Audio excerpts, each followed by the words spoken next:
Double trouble. All the engines were very excited. They chuffed cheerfully and chattered as they clattered along the tracks.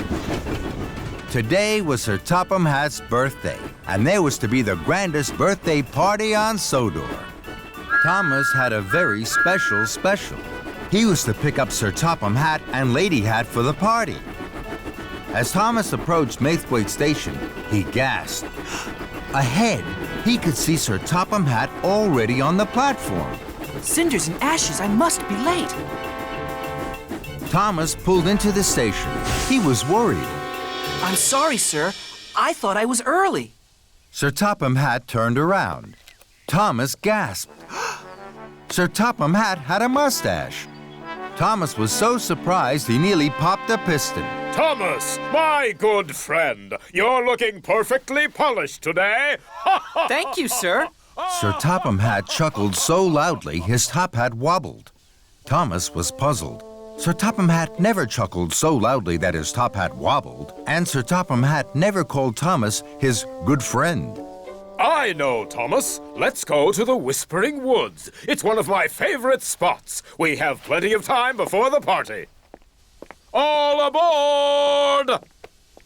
Now Thomas was even more puzzled. He wanted to ask about Sir Topham Hatt's new mustache and why he was acting so strangely. But Thomas didn't want to look silly. So he decided not to ask. Thomas pulled away from Maithwaite Station and chuffed towards the Whispering Woods. Thomas puffed up to the Whispering Woods. Edward was there. Edward had brought children to visit the woods. Then he was to take them to the party. Hello, Edward. Hello, Thomas. You look worried. Thomas was worried. But before he could explain, Sir Topham Hatt climbed down. Marvelous! What fun! Please, sir, we can't stay long. The children mustn't be late for the party. Oh, party smarty, Thomas. We have plenty of time. You worry too much. And Sir Topham Hatt strode off. Hello, children. Who'd like a game of hide-and-seek? Did Sir Topham Hatt say a game of hide-and-seek? Yes, he did. And Thomas's wheels wobbled with worry. Sir Topham Hatt played hide-and-seek for a long time. He was very happy. So were the children. Edward was puzzled. Sir Topham Hatt never plays hide-and-seek. I know. And what's that on his face? A mustache. It just appeared. Today, Sir Topham Hatt doesn't seem like Sir Topham Hatt at all. Just then, Sir Topham Hatt came back. Thomas wanted to ask him if he was feeling all right, but he didn't want to look silly. Thomas knew that silly engines weren't really useful engines, so he didn't ask any questions. We must hurry now, sir. We'll be late. And so will the children. But Sir Topham Hatt wasn't worried. Don't hurry the children, Edward. Let them play. Edward was so surprised his boiler bubbled. Then Sir Topham Hatt jumped aboard Annie and waved to all the children. Thomas's wheels clickety-clacked. He puffed and he huffed along the track. He knew they were late for the party. Thomas stopped at the junction. Suddenly, Sir Topham Hatt jumped out of Annie and climbed up to the signal box. I won't be a moment, Thomas. Thomas was amazed. So was the signalman. Sir Topham Hatt never came into his signal box. Hello there. May I have a turn? Thomas looked up. He saw Sir Topham Hatt pull a lever. Then Thomas heard Gordon's whistle. Cinders and ashes. Here comes Gordon. Gordon had all the important visitors aboard the express. He was taking them to the party. With a clang and a clatter, the points changed. Gordon and the express were no longer on the express track. They were now on a branch line heading away from the party. Thomas heard Sir Topham Hatt whoop for joy. Hooray! Fizzling fireboxes. I must ask Sir Topham Hatt why he's being so strange. But when Sir Topham Hatt came down from the signal box, Thomas didn't say anything. He still didn't want to look silly. What fun! All aboard, Thomas!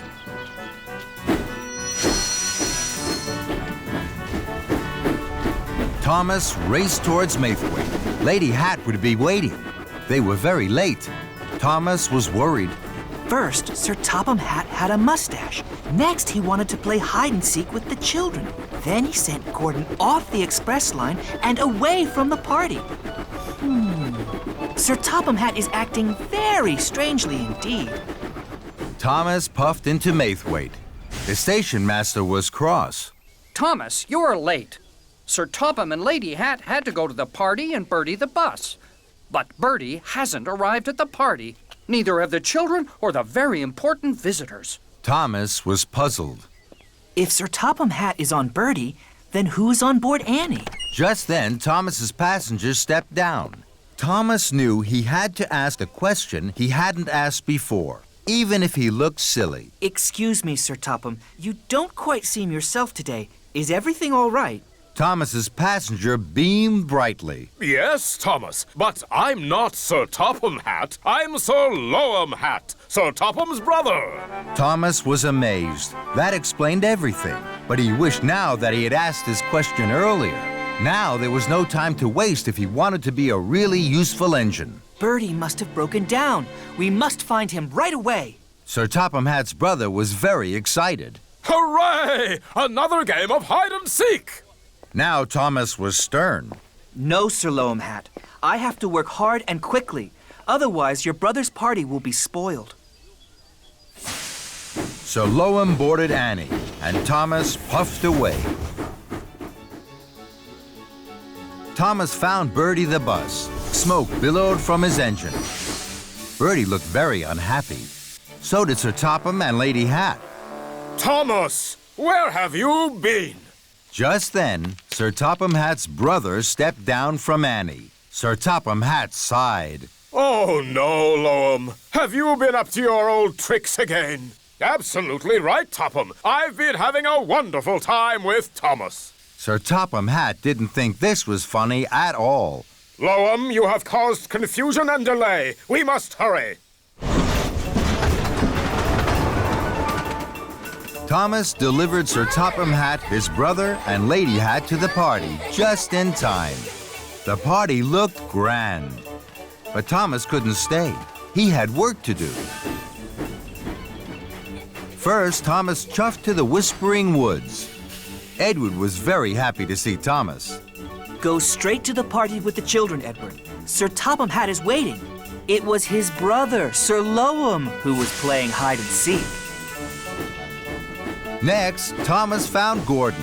Gordon was huffing and puffing as slowly as a snail down a rickety branch line. Ugh, the indignity. Hurry, Gordon, to the next express line. Race like a rocket to the party.